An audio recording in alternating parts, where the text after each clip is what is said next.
Well, summer's heating up as usual, and so is the real estate market here in Dallas-Fort Worth, specifically with surf parks and lagoon-style communities, which are becoming major attractions for buyers and for developers. Joining us to talk more about this is Editor-in-Chief of the Dallas Business Journal, Will Anderson, breaking down this growing trend. And so it seems like we've been hearing about this, Will, for the past 5, 6, 7 years with these big developments planned with this kind of turquoise water that you just don't get Beautiful. In the wild in Texas. Yeah, it's this lakes, or beachside kind of recreation right here in landlocked North Texas, appropriate with the 4th, with all the summer heat.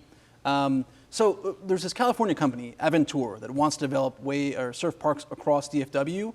And if you feel like you've heard this before, you have. It was 2 years ago that they kind of made news with, they were looking to do it and they had secured the rights to do so.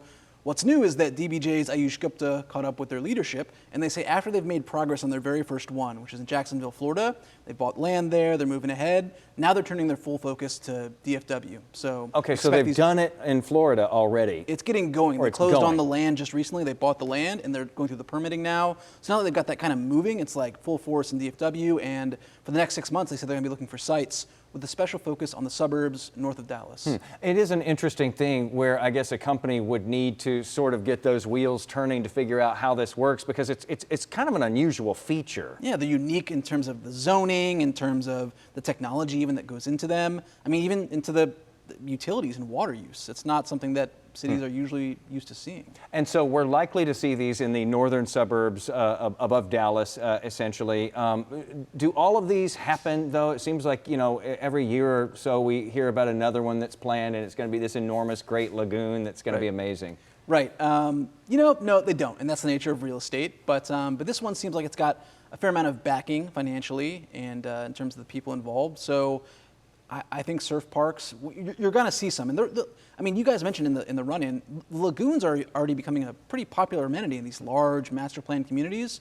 Not necessarily surf parks, but man-made lagoons with the turquoise waters. You'll find them in big communities around DFW already. And this takes it that next level, though, by kind of giving you some recreation choices that you just don't get here. Giant wave machines that kind of run through the water and create a barrel.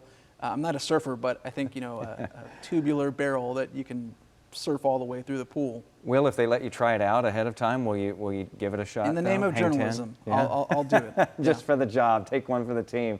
What are some of the concerns, though, Will? I mean, it's beautiful. It seems like it would be a lot of fun to do this. What are some concerns about surf park developments in particular? Whenever this stuff comes up, people ask about water, which makes sense in a very thirsty state like Texas.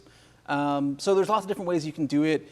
Depending on the technology that's involved, some of these surf park developers say they can really limit the amount of water they use and reuse once it's in operation, so it might take a lot to fill it, but then they recycle the water, and they might need, I think some of them say, around like a cubic meter of water a day to keep things running, and they recirculate the water and they clean it, of course.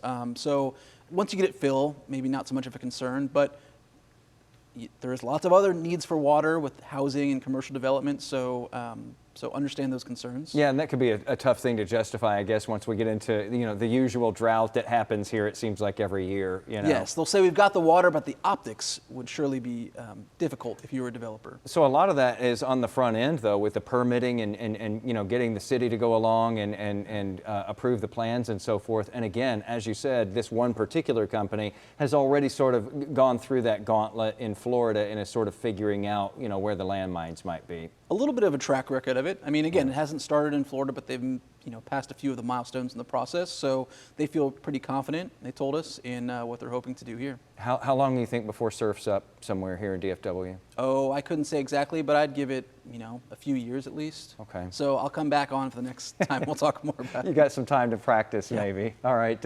Will Anderson with the Dallas Business Journal. If you'd like to read more about all of this, of course, check out the DBJ online.